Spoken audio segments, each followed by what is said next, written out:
Assalamualaikum warahmatullahi wabarakatuh. Selamat datang kembali di channel Belajar Terus bersama saya Bu Ai. Di dalam bahasa Inggris, penggunaan artikel sangat penting untuk menyusun kalimat yang benar dan jelas. Artikel merupakan kata yang digunakan sebelum kata benda atau dalam bahasa Inggrisnya noun untuk memberikan informasi lebih lanjut tentang benda tersebut. Meskipun terlihat sederhana, pemahaman tentang artikel sangat mempengaruhi mana kalimat yang dibentuk. Oleh karena itu, pada materi kali ini kita akan membahas secara mendalam tentang artikel dalam bahasa Inggris, jenis-jenisnya, dan bagaimana cara penggunaannya yang benar. Sebelum kita masuk inti materi, kita pelajari dulu why-nya, mengapa kita harus mempelajari dan memahami artikel. Mempelajari penggunaan artikel penting karena artikel ini memainkan peran kunci dalam membentuk makna kalimat dan membantu pembaca atau pendengar memahami apa yang dimaksud dengan lebih jelas. Berikut alasannya. Menentukan makna kalimat. Artikel mampu menunjukkan apakah kita berbicara tentang sesuatu secara umum atau spesifik. Kedua, meningkatkan kejelasan komunikasi atau menghindari ambiguitas. Penggunaan artikel membantu orang lain memahami konteks pembicaraan dengan lebih baik dan membantu menghindari kebingungan. Alasan yang ketiga kenapa kita harus memahami dan mempelajari artikel yaitu bagian penting dari tata bahasa Inggris yang merupakan elemen dasar dalam tata bahasa Inggris, dan memahaminya membantu kita menyusun kalimat yang benar dan sesuai aturan. Alasan yang keempat yaitu mempengaruhi profesionalisme dan kredibilitas seperti menulis esai, laporan atau bicara depan umum. Penggunaan artikel yang tepat mencerminkan pemahaman kita terhadap bahasa Inggris sehingga meningkatkan kredibilitas kita. Lalu apa itu artikel? Artikel merupakan kata-kata yang digunakan dalam bahasa Inggris untuk memberikan informasi tambahan tentang kata benda atau dalam bahasa Inggrisnya noun yang mengikutinya. Artikel ini membantu menentukan apakah kata benda yang dimaksud bersifat umum atau spesifik. Artikel dalam bahasa Inggris terbagi ke dalam dua bagian. Yang pertama yaitu ada indefinite article, dan yang kedua yaitu definite article yang posisinya selalu diletakkan mengawali kata benda atau noun. Yuk kita bahas satu-satu. Yang pertama yaitu indefinite article atau artikel tidak tentu. Jenisnya ada dua yaitu a dan juga an. Merupakan artikel tidak tentu yang digunakan untuk merujuk pada benda yang belum diketahui atau yang disebutkan untuk pertama kali, dan artikel ini digunakan untuk benda-benda yang tidak spesifik. Artikel a atau an juga bisa kita gunakan untuk mengawali kata benda yang dapat dihitung dan menunjukkan jumlahnya hanya satu saja. Lalu, artikel a atau an itu tidak hanya bisa kita terjemahkan menjadi sebuah, tapi bisa disesuaikan dengan konteks. Contohnya menjadi satu, sebutir, seorang, setangkai, dan terjemahan lainnya yang disesuaikan dengan konteks. Perlu kita ingat bahwa e itu digunakan sebelum kata benda yang dimulai dengan suara konsonan, dan artikel an digunakan sebelum kata benda yang dimulai dengan suara vokal.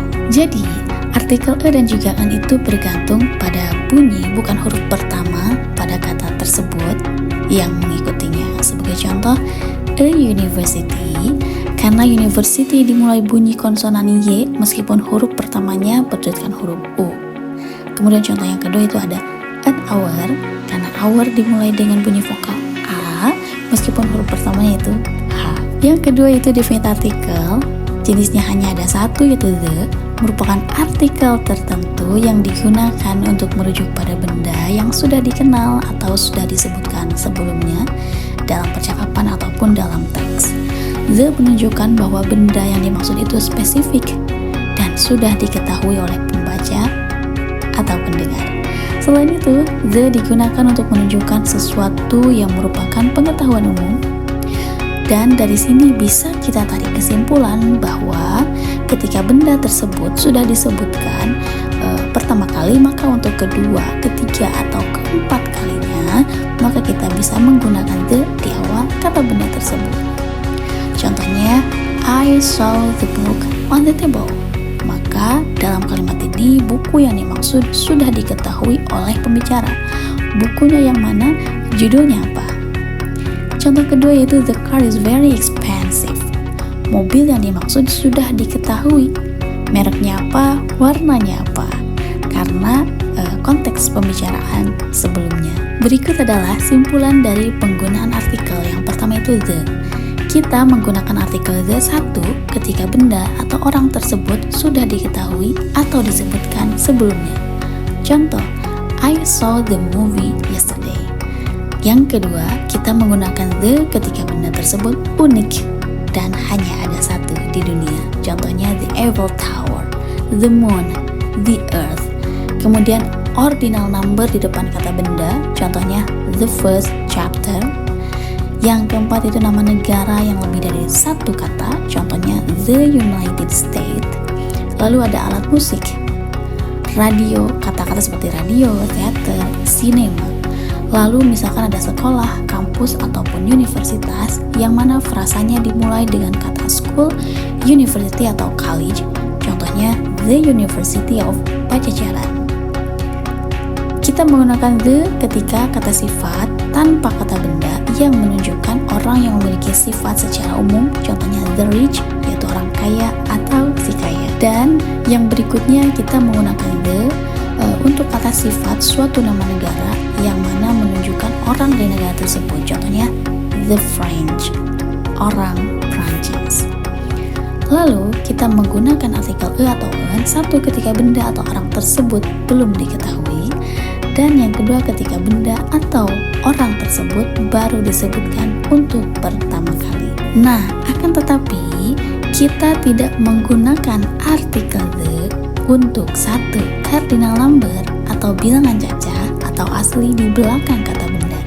Contohnya chapter 1. Lalu yang kedua nama negara yang hanya terdiri dari satu kata, contohnya Indonesia, nama cabang olahraga, nama waktu makan, nama negara bagian atau provinsi, hari-hari libur, bidang studi, sekolah, kampus atau universitas yang frasanya dimulai dengan nama sekolah, contohnya Pajajaran University. Penggunaan artikel dalam bahasa Inggris mungkin terasa rumit pada awalnya, tetapi dengan pemahaman yang baik tentang perbedaan antara en dan juga the, kita bisa berbicara maupun menulis ataupun memahami teks dengan lebih jelas dan tepat. Artikel membantu memperjelas apakah kita berbicara tentang sesuatu yang spesifik atau tidak spesifik.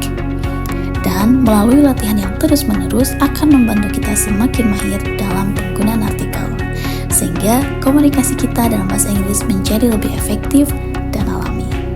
Jadi jangan ragu untuk terus belajar dan berlatih memperdalam pemahaman kita tentang topik ini. Semoga materi ini bermanfaat dan membantu kita dalam mempelajari artikel dalam bahasa Inggris. Terima kasih sudah menyimak, sampai bertemu kembali di video-video berikutnya. Wassalamualaikum warahmatullahi wabarakatuh.